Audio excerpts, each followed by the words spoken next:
Hello guys, welcome to my vlog. Bale sa video ito guys, ayan, mag-experiment tayo. Ayan, so bale may pinagdugtong akong HDPE pipe saka PVC pipe. Gamit yung ayan, PE coupling. Hindi kaya yung compression na connector na yan. So ito, susubukan natin guys. 3 kilos yung every 3 kilos yung paglalagay natin dyan sa timba. Tingnan natin kung saan naabot.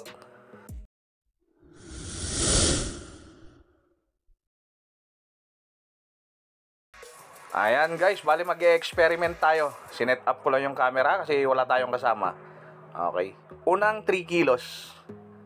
Ayan. Titingnan natin guys kung hanggang saan yung kakayanin ng ng mga to. Yung PE coupling natin. Kung ilang kilo yung kaya niya. Ayan. Okay. Pangalawa na to guys. Ayan. 6 kilos. 6 kilos na yan guys. So marami kasing nagsasabi guys na mahina daw yan, yung connector na yan, PE coupling na yan, bibigay daw. Although subok ko na yan, gusto kong ipakita sa inyo na matibay din naman yan kasi subok ko na yan. Ayan, tingnan natin ulit, pang 9 na kilo na yan. Yun, 9 na kilo. Matagal ko nang ginagawa yung ginagawa yung pagdudugtong ng ganyan guys. Kaya naman. 9 kilos na yon. So yung pinagdugtong ko dyan is PVC saka HDPE. Ayan, pang 12 na yan guys. Pero hindi pa rin bumibitaw. Ayan. So sadyang okay din naman. 12. Ayan. Konti na lang yung buhangin natin.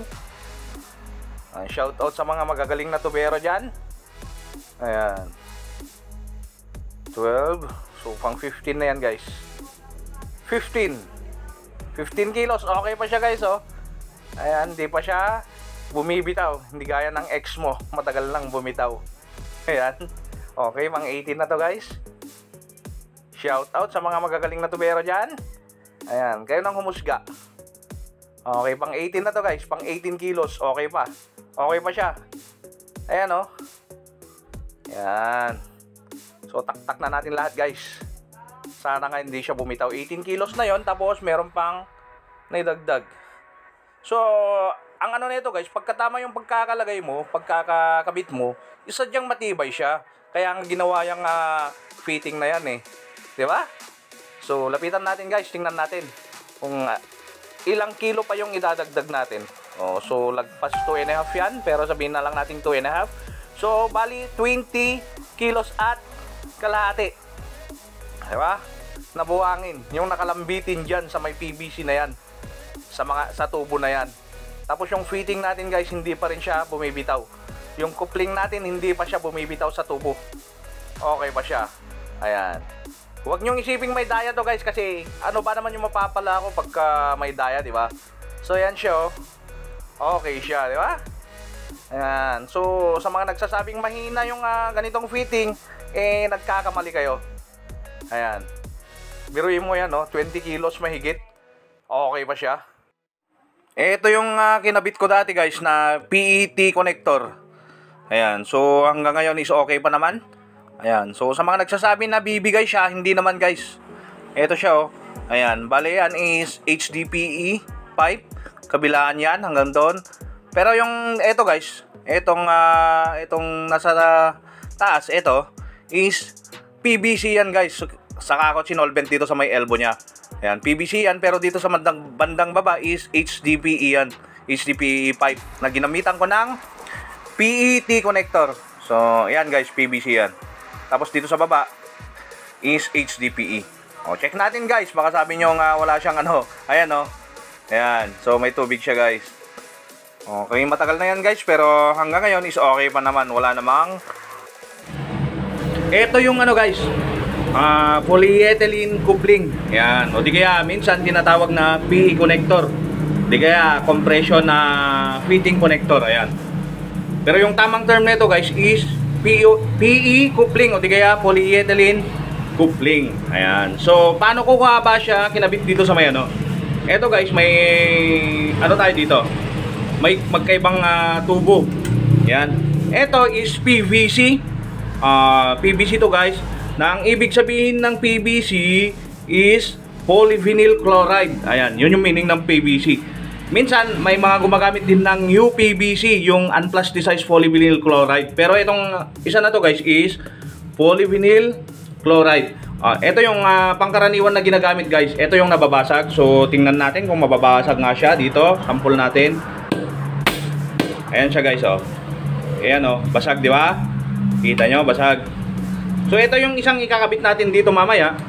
Dito sa may PE coupling. Ayan. Ito yung disadvantage guys ng PVC o di kaya yung tinatawag na polyvinyl chloride. Nababasag siya. Samantalang yung isang ikakabit natin guys, ito yung PVC. Yung isang gagamitin naman natin is ito. Yung polyethylene pipe. Yung HDPE o di kaya yung tinatawag na high density polyethylene pipe. O di kaya minsan tinatawag na lang na PE pipe. Ayan. O di kaya sa mga hardware, karaniwang sinasabing ano to guys, SDR. Ayan, yung standard dimensional ratio. Ayan. Pero yung pinakatamang term nito guys is HDPE o di kaya yung high density polyethylene pipe. Hindi siya nababasag guys, hindi siya basta-basta nababasag. Saka naano mo siya guys, nafu-fold mo siya. So, tingnan natin kung talagang hindi siya nababasag. Sige, martilyohin din natin gaya ng ginawa natin sa PVC. Ayan siya guys, oh. Ayan. Ayan. So, napakakunat niya guys. Hindi siya basta-basta bumibigay. Diba? So, ito yung HDPE o di kaya yung high density polyethylene pipe. Ayan. Tapos, ito yung PVC. Tapos, ito naman yung PE coupling, polyethylene coupling. So, ito yung ituturo ko sa inyo kung paano ba kinakabit to. Although, may video na ako dati. So, ano ba? Tawag dito, remastered. So, idudugtong natin to. Ayan. So, ganito yung gagawin natin guys. Panoorin nyo. Kung hindi nyo makuha, maaari nyong videohan. Kasi ganito yung itsura niya guys pagka bibili ka. Di ba?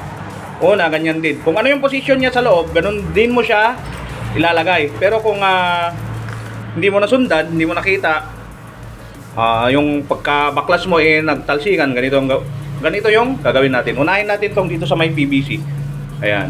So, ang PVC, guys, saka yung HDPE na pipe, pwede mo yung pagdugtungin gamit yung PE coupling. So, ganito lang yung position niya, guys. Papakita ko lang. Tapos, ito, ganyan. Ganyan siya, guys. Hindi, ganun. Kasi pag ganyan, hindi mo mailalagay yung dito sa may thread niya.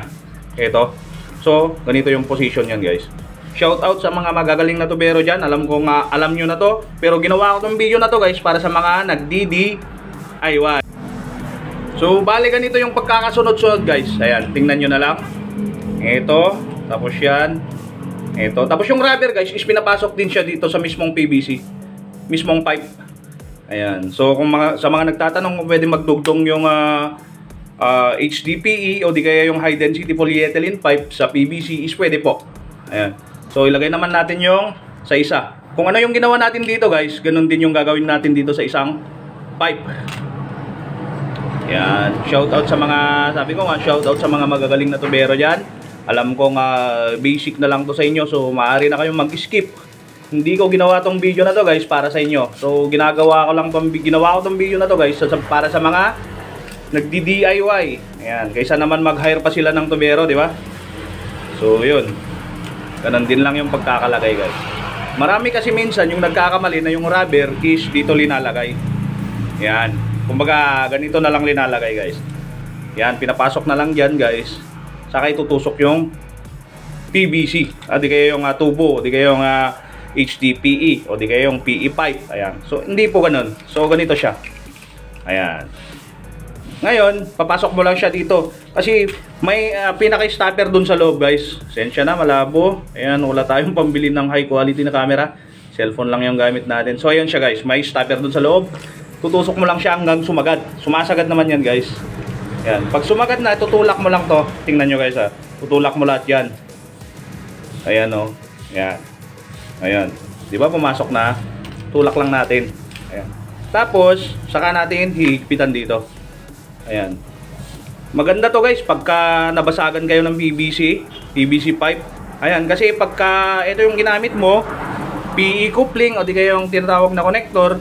Pag ito ginamit mo guys, pagka na-connect mo na siya, pwede mo nang buksan agad yung gate valve, di ba? Yung pinaka, o di kaya yung ball valve niya. Pwede mo na magamit agad. Ayan, lalo na pag kayong sa may PVC.